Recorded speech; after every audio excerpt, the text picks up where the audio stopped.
Nous allons prier. Éternel Dieu de gloire, éternel Dieu de paix, Dieu de bonté, Dieu de miséricorde, nous te sommes infiniment reconnaissants pour ton amour sans fin et pour tes bontés. Merci pour ce que tu es, pour ce que tu fais. Merci Seigneur pour cet enseignement que nous commençons aujourd'hui. Nous te prions Seigneur d'être au milieu de nous encadrer, de nous parler. Nous voulons parler Seigneur des foyers. Nous voulons parler, Seigneur, du mariage. Nous voulons parler, Seigneur, des fiançailles. Nous voulons parler, Seigneur, de comment trouver un homme, comment trouver une femme. Nous voulons que tu te manifestes au milieu de nous. Toi qui es le Dieu des dieux, le Seigneur des seigneurs, Saint-Esprit de Dieu, toi qui es venu pour nous enseigner parce que la Bible nous dit, Jésus-Christ nous a dit que je ne vous laisserai pas orphelins. Oui, nous ne sommes pas orphelins parce que toi tu devais venir et tu es venu. Merci de nous éclairer. Merci de nous enseigner. Toi le Paraclétos qui nous enseigne. Au nom de Jésus-Christ, on va ici prier, Père de gloire, et nous disons Amen. Alors, nous parlons aujourd'hui sur la situation des femmes qui sont en train de chercher des hommes pour les marier. Parce qu'en réalité, il y a des femmes qui disent que moi j'ai envie, moi je veux des enfants. Mais certaines femmes qui disent qu'elles ont envie d'enfants sont célibataires. Mais comment est-ce que tu vas faire des enfants en étant célibataire? Tu ne peux pas faire des enfants seul. Pour que tu fasses des enfants en tant que femme, il faut que tu puisses avoir un homme. Et c'est pour cela que la démarche que font les femmes d'aller chercher des enfants en étant célibataire n'est pas une bonne démarche. C'est comme si nous voulons aller au 5e étage d'un immeuble, mais nous ne voulons pas passer par le 2e étage. Non. Il faut toujours, que ce soit par ascenseur ou encore par escalier, à moins que tu prennes un avion qui ne respecte pas donc les règles établies sur l'immeuble. Alors, il y a une démarche à faire. La démarche à faire, c'est que avant d'aller chercher les enfants, il faut d'abord trouver un mari. Il faut d'abord trouver un mari, parce que c'est avec ce mari-là qu'on pourra faire des enfants. On ne peut pas faire des enfants seul. C'est comme pour un homme. Tu ne peux pas dire que j'ai besoin d'enfants et puis tu vas aller faire des enfants dans la rue comme ça. Non. Il faut que tu trouves une femme avec laquelle tu vas faire des enfants. Donc, nous allons regarder cette démarche. Alors, aujourd'hui, nous allons nous intéresser à la démarche de comment est-ce que une femme peut trouver son homme. Comment est-ce qu'une femme peut trouver un mari. C'est ça la démarche qui nous intéresse parce que aujourd'hui, je suis beaucoup plus en train de m'adresser aux femmes. Mais sinon, ça intéresse aussi les hommes. On verra aussi, par ricochet, comment est-ce qu'un homme peut trouver une femme de sa vie. Pas une femme qui va être là pour lui apporter des soucis.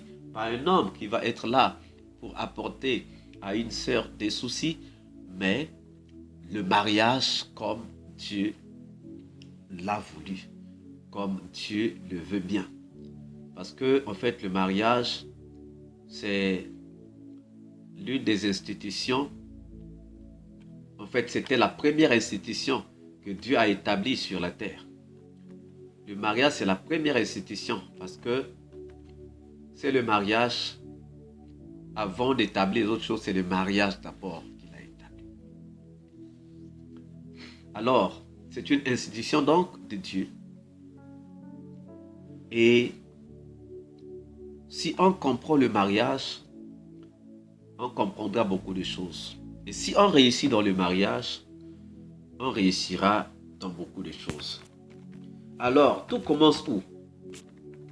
Est-ce que tu as ta Bible là?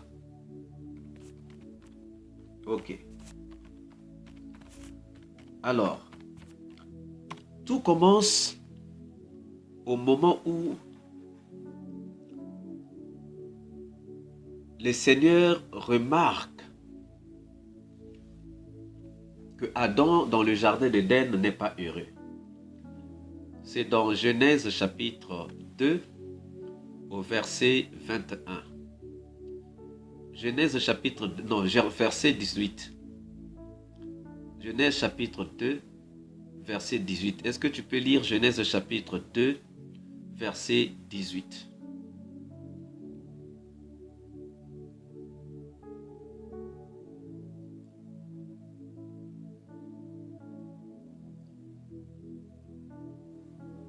Voilà. La Bible dit, l'Éternel Dieu dit, il n'est pas bon que l'homme soit seul.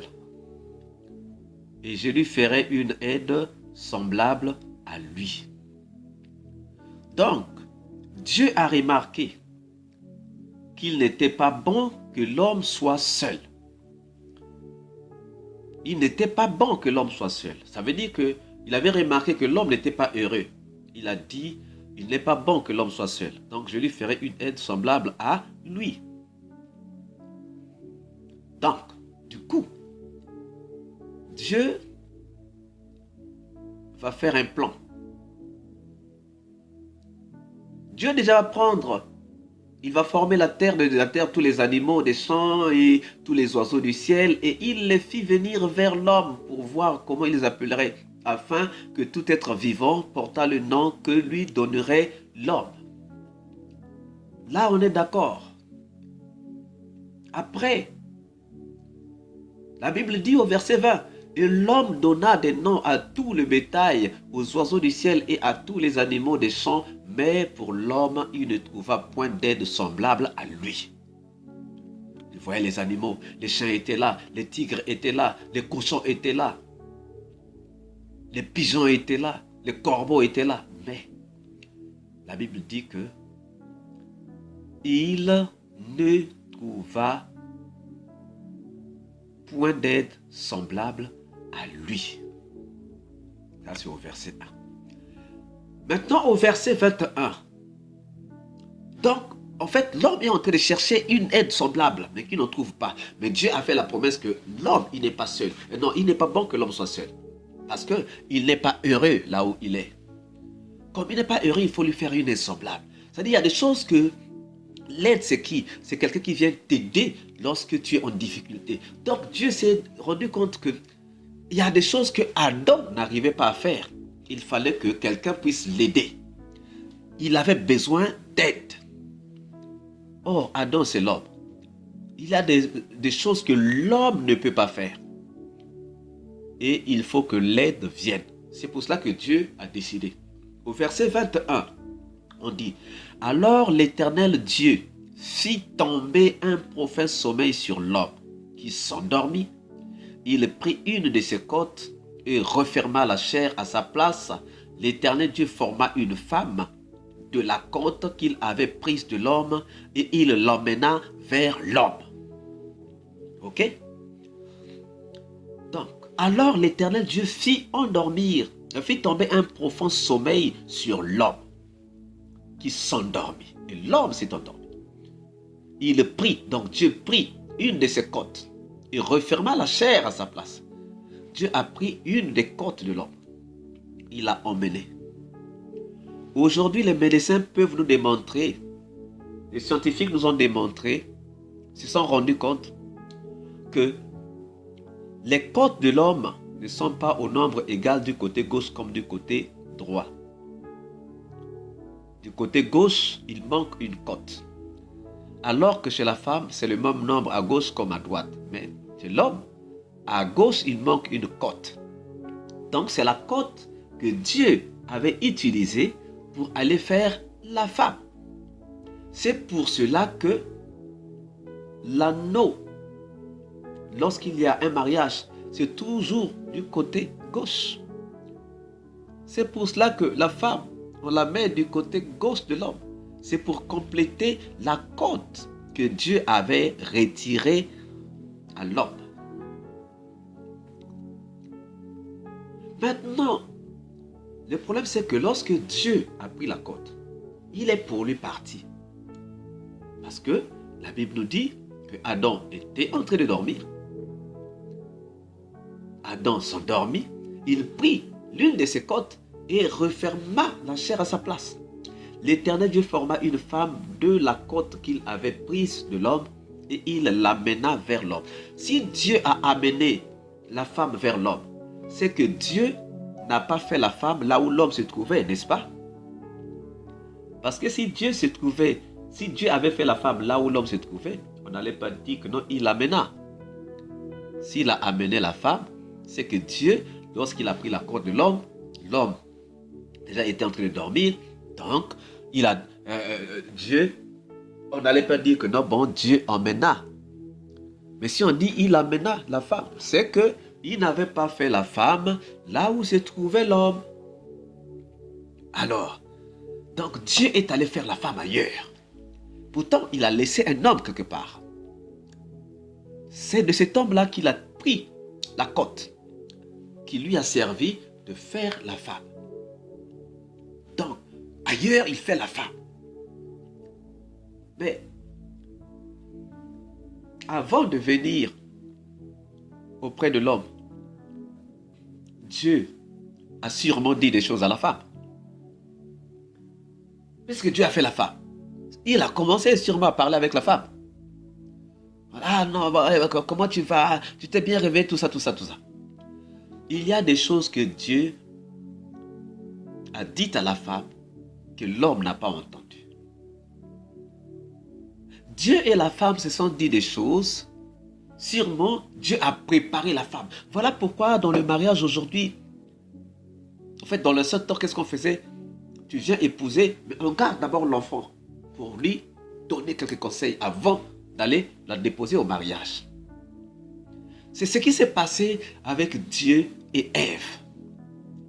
Dieu a commencé à enseigner à la femme que non, bon, regarde-moi, j'ai un enfant qui est là, mais il est malheureux, il était malheureux. Je me suis dit qu'il fallait que je lui fasse une aide semblable. Donc c'est toi qui seras son aide semblable. Mais en tant qu'aide, voilà ce que tu iras accomplir comme mission auprès de cet homme. Ces choses-là, l'homme ne les a pas entendues. Voilà pourquoi moi, quand je parle du mariage, quand je parle de la femme, les hommes disent que non, toi, tu es trop du côté de la femme. J'ai dit non, je ne suis pas du côté de la femme. Mais je reconnais la vertu de la femme, c'est tout. Je ne suis pas du côté de la femme. Je suis neutre. En tant qu'un serviteur de Dieu, je suis neutre. Je donne les choses selon la révélation. Parce que si je ne donne pas les choses selon la révélation, ça sera seulement la lettre. Or, la Bible dit que la lettre tue, mais l'esprit vivifie. L'esprit de Dieu vient et donne la révélation de la chose. Voilà pourquoi moi, quand je définis le mariage, les gens me regardent avec des gros yeux. Parce que moi, je ne définis pas le mariage comme les autres définissent le mariage. Moi, j'ai la définition que le Seigneur m'a donnée du mariage. Donc, Dieu et la femme, il y a des choses qu'ils se sont dit avant de venir auprès d'Adam. Ok? Il y a des choses. Ils ne sont pas restés là sans parler. Dieu a sûrement dit à la femme, regarde, moi, si je t'ai fait, c'est parce que j'ai trouvé qu'il n'est pas bon que l'homme soit seul. Il a besoin d'aide. Il y a des choses qu'il n'arrive pas à faire. Il faut que quelqu'un puisse l'aider. Et c'est toi que j'ai fait pour aller l'aider. Donc, la femme a dû demander, mais je vais l'aider comment? Regarde ce que tu vas faire. Regarde. Lorsque tu le verras fatigué, regarde ce que tu vas faire. La femme aussi a compris. Elle m'a dit, ah d'accord, j'ai compris. Et c'est pour cela que Dieu va maintenant l'amener auprès d'Adam. Dieu va emmener Ève auprès d'Adam. Or, la Bible nous dit encore, et l'homme dit, voici cette fois, celle qui est os de mes os et chair de ma chair. On l'appellera femme parce qu'elle a été prise de l'homme. Oh. Quelqu'un qui dormait, on l'a endormi, on a pris sa côte. Dieu est pour lui parti, lui pendant qu'il dormait. Dieu a fait une femme, Dieu emmène la femme. Dès qu'il va, la femme, il dit, et l'homme dit, voici cette fois celle qui est os de mes os. Comment est-ce qu'il avait su que c'était l'os de ses os? Et il dit, et chair de ma chair.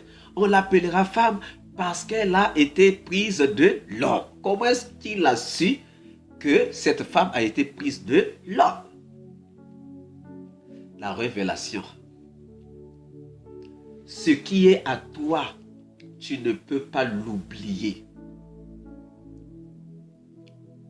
Quand tu as eu une chaussure, une voiture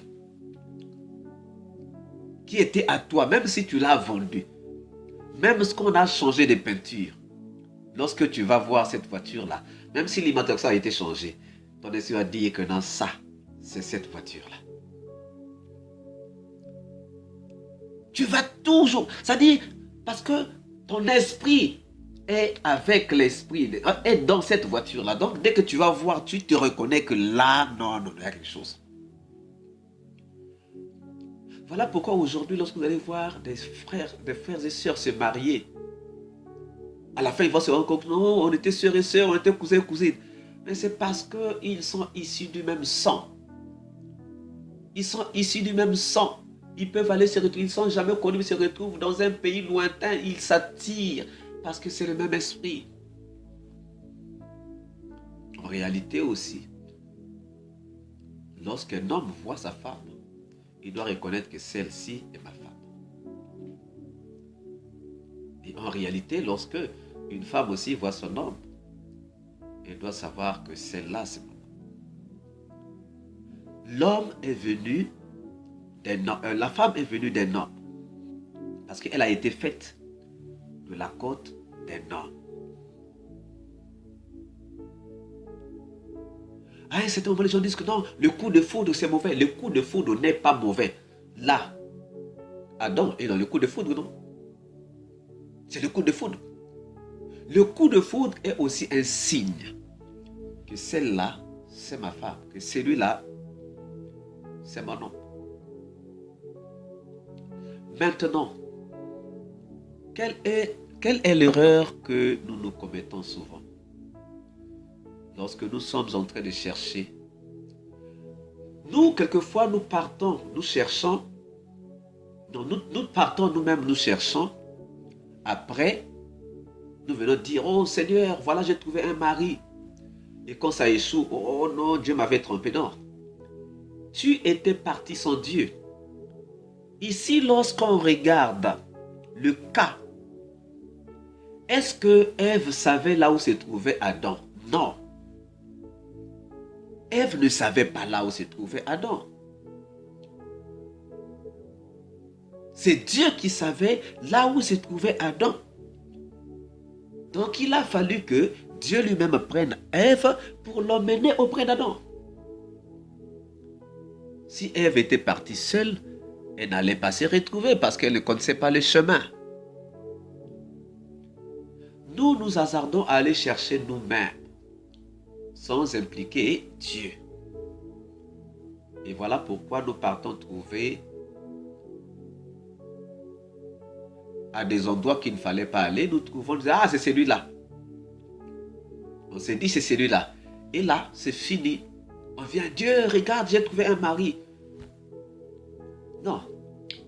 Dis à Dieu d'aller te ramener là où Dieu t'avait prise. Tu es la côte de quelqu'un. La prière d'une femme qui cherche un mari, c'est de dire à Dieu, Seigneur, ramène-moi là où tu m'avais tiré en tant que côte. Parce que toi-même, tu ne connais pas le chemin. Si tu vas chercher seul, tu ne vas pas trouver. Tu vas t'égarer pour rien. Tu vas t'égarer pour rien. Il faut que nous puissions demander à Dieu de nous raccompagner. Seigneur, raccompagne-moi d'où j'ai été tiré. Et c'est comme ça que Dieu qui connaît le chemin, nous emmène. Mais si nous partons de nous-mêmes, c'est dommage. La Bible nous dit quoi? La Bible nous dit que si Dieu ne bâtit une maison, ceux qui la bâtissent en vain. Psaume 127, verset 1. Psaume 127, verset 1. Cantique des degrés de Salomon. Si l'Éternel ne bâtit la maison, ceux qui la bâtissent travaillent en vain. Si l'Éternel ne garde la ville, celui qui la garde veille en vain. Ça veut dire que tout ce que nous faisons sans Dieu est carrément voué à l'échec. Nous devons impliquer Dieu. Et voilà pourquoi lorsque Abraham a envoyé son serviteur aller chercher une femme pour Isaac, quand son serviteur est arrivé dans le pays, dans le pays où il avait été envoyé, il s'est assis, il a dit, ô Éternel, toi le Dieu de mon Seigneur Abraham, moi je suis là, voilà, il y a des sources d'eau, il y a des gens, il y a des jeunes filles qui vont venir puiser de l'eau. Mais cette jeune fille à qui je vais dire de faire boire, de me donner à boire, qui me donnera et qui fera aussi boire à mes chameaux, c'est celle-là que tu as choisie. Donc il est arrivé dans le pays où il a été envoyé, mais il s'est dit, je ne reste pas comme ça. Il faut que j'implique Dieu. Et c'est comme ça qu'il implique Dieu. Et lorsqu'il implique Dieu, Dieu lui montre la femme qu'il fallait pour Isaac. Donc, comme nous le dit le psaume 127, si l'Éternel ne bâtit une maison, ceux qui la bâtissent travaillent en vain. Ça dit si l'Éternel ne bâtit pas le mariage, ça dit l'Éternel, Dieu doit être le bâtisseur du mariage. Dieu doit être le bâtisseur de ta relation. Si ce n'est pas Dieu qui bâtit, c'est toi qui commence à bâtir, tu vas te retrouver comme à la tour de Babel. Ils sont arrivés loin, parce qu'eux, ils voulaient toucher le ciel, comme toujours. Dans le mariage, si on veut toucher le ciel, on veut atteindre l'apogée du bonheur. Mais, si Dieu n'est pas là, il va te dire, vous voulez construire sans moi? Qu'est-ce que vous voulez montrer? Et il détruit ça. Et quelquefois, ce n'est pas lui, il ne détruit pas, mais c'est parce que vous n'allez pas aller loin. Après, c'est là où on va dire, ah non, mais vraiment, mais qu'est-ce qui se passe? Dieu m'a trompé. Non, Dieu ne t'a pas trompé. Tu es parti avec tes propres sentiments, tu n'avais pas impliqué Dieu. Quand tu as échoué, il faut que tu endosses la responsabilité. Ne mets pas la responsabilité sur la tête de Dieu. Dieu n'a rien à voir dans tout ça. Dieu n'a rien à voir dans tout ça. Tu es parti seul. Tu n'as pas impliqué Dieu. Voilà pourquoi la Bible nous recommande souvent de remettre nos projets entre les mains de Dieu. Mettre Dieu toujours. Seigneur, moi je suis une côte. J'ai été tiré de quelqu'un. Ramène-moi là où tu m'as prise. Et là, Dieu ne tardera pas. Dieu va te ramener à ta place. Parce qu'il sait qu'il a laissé un homme qui est malheureux quelque part. Il y a un homme qui est malheureux. Et Dieu sait qu'il n'est pas bon que Jean reste seul. Il n'est pas bon que Paul reste seul. Je lui ferai une aide semblable. Mais il a déjà fait les aides. Mais les aides veulent maintenant, bon, moi Dieu, comme tu m'as déjà fait là, c'est bien. Bon, elle commence à courir là pour aller vers Paul. Mais est-ce que tu connais le chemin de Paul? Est-ce que tu connais le chemin? Non. Alors si tu ne connais pas le chemin, pourquoi tu vas te presser à aller? N'avance pas. Attends. N'avance même pas. Attends tout simplement. Attends. Dis à Dieu, Seigneur, ramène-moi à ma place. Seigneur, je sais que je ne suis pas à ma place. Il y a quelqu'un qui a une cote de moins. C'est pas pour rien qu'on dit que non, ma cote que non, Adam a dit os de mes os. Il savait. Il avait la révélation. Pourtant, il n'était pas là lorsque toutes ces opérations-là se sont faites. Mais il a eu la révélation. Alors, une femme qui demande à Dieu de la raccompagner auprès d'Adam, lorsqu'elle va trouver Adam, elle va se rendre compte que c'est celui-là Adam. Et un homme aussi qui a dit à Dieu, Seigneur, moi je veux que tu ramènes ma côte, parce que là, il me manque une côte, que tu ramènes ma côte. Lorsqu'il verra Ève, il saura que c'est mon Ève. Maintenant, le reste qu'on fait là, sans Dieu, c'est ce qu'on appelle des adaptations. Adaptation. C'est-à-dire, il y a une voiture Mercedes qui est en panne, on va prendre une pièce de Toyota, on vient rafistoler. Ça ne mettra pas de temps. Et tant que tu n'as pas trouvé ton vrai homme, tu peux être en couple avec quelqu'un, mais ça ne mettra pas de temps. Voilà pourquoi aujourd'hui il y a des mariages d'intérêt pour payer moins d'impôts, pour payer moins d'électricité. Voilà, je vais quand même mettre en couple. En réalité, si on regarde bien, combien de couples sont des vrais couples? Et tous ces couples qui ne sont pas des vrais couples ne peuvent pas être heureux. C'est impossible. Les gens se disent que non, bon, il faut que nous puissions mettre des enfants. Bon, moi, je vais profiter, tout ça. Mais ce n'est pas ça le bonheur que Dieu attend. Dieu veut que nous puissions être heureux. Or ça, c'est la prison et ce n'est pas le bonheur. Donc le premier secret, c'est qu'à partir d'aujourd'hui, il faut commencer à prier, dire à Dieu, Seigneur, je suis une côte, je viens de quelque part, ramène-moi vers mon Adam. Est-ce qu'il a des questions?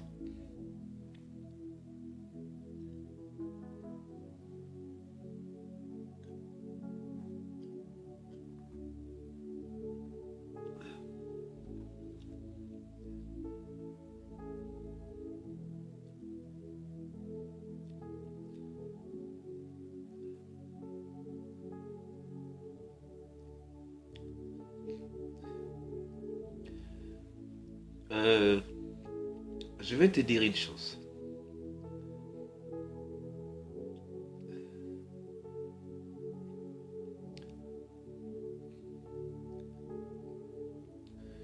Oui, il y a un problème que tu dois aussi savoir. Comment est-ce que tu dis qu'apparemment c'est cela? C'est parce que tu regardes par rapport à ce que tu as dans ta tête. Quelquefois, vous les femmes, vous vous dites que non, bon, moi, il faut que je puisse avoir un mari engabé. Voilà, il doit mesurer 2 mètres, il doit peser, je ne sais pas, 190 kilos. Voilà, son style vestimentaire doit être les baskets ou bien machin. Tout ça, c'est zéro. Et ça nous emmène dans des erreurs. Laisse-toi, efface. Il y a des comportements que tu peux trouver bizarres aujourd'hui.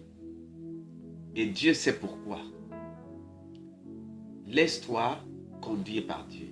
Dis, Seigneur, je me laisse conduire par toi. Je vais trouver mon Adam. Je me laisse conduire par toi. C'est-à-dire, efface tout ce que tu as. C'est-à-dire, le comportement que toi, tu attends d'un homme. Tout ça que tu attends d'un homme. Efface ça d'abord. Dis, Seigneur, conduis-moi. Et fais cette prière pendant 3 jours. Chaque matin, quand tu te réveilles, avant d'aller travailler, dis, Seigneur, conduis-moi vers mon Adam. Ramène-moi vers mon Adam. Toutes les femmes à qui j'ai fait cet enseignement ont fini par trouver. C'est vrai qu'on n'a pas encore célébré ces mariages-là. Mais, finalement, elles me disent toutes que, frère Patrick, vraiment apparemment. Je dis, quand vous dites apparemment, c'est que vous n'êtes pas sûr de ce que vous êtes en train de faire. Adam n'a pas dit que non, Dieu, on dirait que c'est celle. Non. Adam a dit, voici cette fois-ci. Il a eu la confirmation. Et nous devons avoir la confirmation aussi. Maintenant, il y a d'autres choses qu'il faut savoir, que nous avons aussi des combats dans nos familles. Il y a des familles qui ont des principes que non, les femmes ne peuvent pas se marier. Et dès qu'il y a un homme qui se présente, on brouille. Et lorsqu'on brouille les réseaux, tu vas te dire que non, ce n'est pas l'homme qu'il faut pour moi. Mais faisons d'abord l'enseignement, le reste on va gérer après. D'accord? Bien. Y a-t-il une question?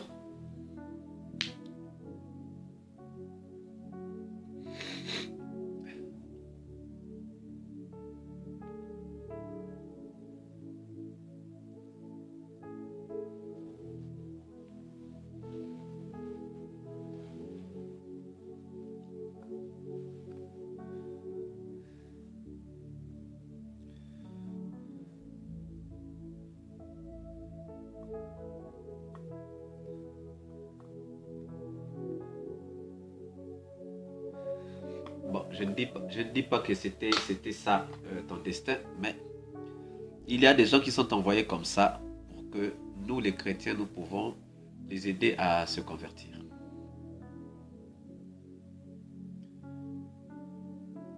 Il y a des gens comme ça. Quelquefois, c'est ton Adam, mais il s'est égaré. Parce qu'il y a des enfants de Dieu aussi qui s'égarent. Hein. Ça, ne t'inquiète pas.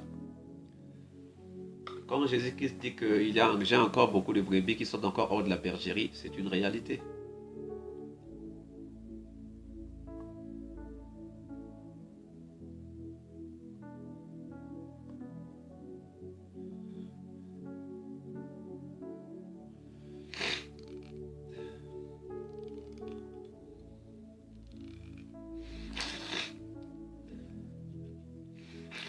Non, non, non.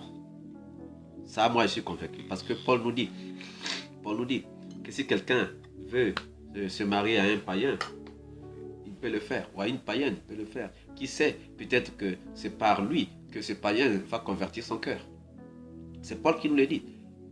Aujourd'hui, c'est vrai que dans les églises, on nous dit que non, il faut marier seulement quelqu'un à l'église. Oui, mais ce n'est pas ce que Paul nous dit. Ce n'est pas ce que la Bible, l'église nous dit. Jésus-Christ a côtoyé les païens, il a côtoyé les méchants. Et aujourd'hui, si nous ne côtoyons pas les païens, comment est-ce que nous allons les convertir? Comment est-ce que nous allons les convertir? Pour les convertir, il faut que nous puissions les côtoyer. C'est vrai que c'est difficile pour les gens à accepter. Mais bon, Rahab était une femme prostituée, mais qui est devenue l'ascendante de Jésus-Christ. Ruth était une femme moabite, mais qui est devenue l'ascendante de Jésus-Christ. Pourquoi on a envoyé Jésus-Christ dans une ascendance qui était souillée? Hein? Voilà. Et ça, ce n'est pas vraiment la raison. Moi, hein, d'après ce que je comprends de la Bible, vraiment ça, moi, je ne m'en fais pas trop.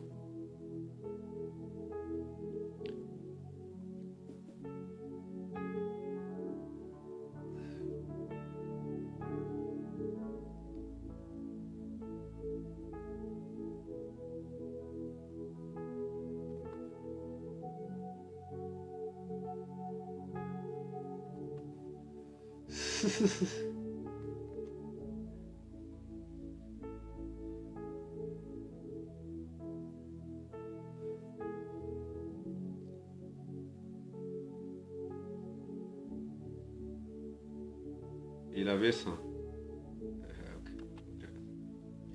Maintenant, il y a une chose encore à comprendre, c'est quoi? C'est que quelquefois les francs-maçons peuvent déceler une étoile brillante. Et donc, vouloir se marier avec cette étoile brillante parce que ça leur donne des galons. Donc, voilà pourquoi il faut toujours faire attention. Mais ce n'est pas vraiment interdit dans la Bible de pouvoir épouser un, un païen ou bien une païenne. Ce n'est pas interdit. Paul nous dit que si quelqu'un se plaît à épouser un païen ou bien une païenne, on les laisse. Qui sait, peut-être que par la païenne, le frère va convertir son cœur, ou encore par le païen, la sœur va convertir son cœur. Donc c'est ça. ce que nous dit la parole de Dieu. C'est vrai qu'aujourd'hui, il y a des gens qui disent que non, il ne faut pas épouser une païenne, tout ça, il ne faut pas épouser un païen, parce que, non, parce que les gens veulent seulement que, les gens, même quand tu vas épouser, tu veux aller épouser quelqu'un d'une autre église, les gens ne sont pas trop d'accord. Moi, j'ai vu le couple Atoms et Nadège, il y a eu des problèmes. Les pères spirituels de l'autre là, de Nadège, ne voulaient pas d'Atoms, parce que Atoms n'était pas de leur église. Il a fallu l'intervention de Papa Alain Moloto. C'était compliqué. C'était compliqué. Parce que, bon, c'est dit que si on vient l'épouser, elle va partir dans l'église de son mari. Tout ça, ça devient comme des calculs des pasteurs. Mais en réalité, c'est pas ce que la Bible nous dit. Bien, on va prier. Je crois que pour ce soir, puisque bientôt on va rentrer en ligne, Éternel, nous te rendons grâce, nous te bénissons pour ton amour sans fin, pour tes bontés, pour ta miséricorde et pour ta puissance. Tu es vivant, tu es puissant, tu es redoutable, tu es terrible, tu es capable de grandes choses. Que ton nom soit magnifié, que ton nom soit exalté. Merci Seigneur pour ces moments merveilleux que tu nous as donnés avec ma sœur, pour que nous puissions essayer de comprendre certaines choses, Seigneur, qui vont déceler, Seigneur, qui vont dénouer les liens, Seigneur, qui vont dénouer, Seigneur, les nœuds. Merci pour ton amour sans fin. Que cet enseignement serve aussi, Seigneur, à toutes les autres sœurs et à tous les autres frères, Seigneur, qui sont dans le chemin, Seigneur, du mariage. Merci pour ce que tu es et pour ce que tu fais. Que ton nom soit magnifié au nom puissant de notre souverain Seigneur Jésus-Christ. Nous t'avons ici prié et nous disons Amen. Bien. Cet enseignement-là, je vais vous l'envoyer tout à l'heure.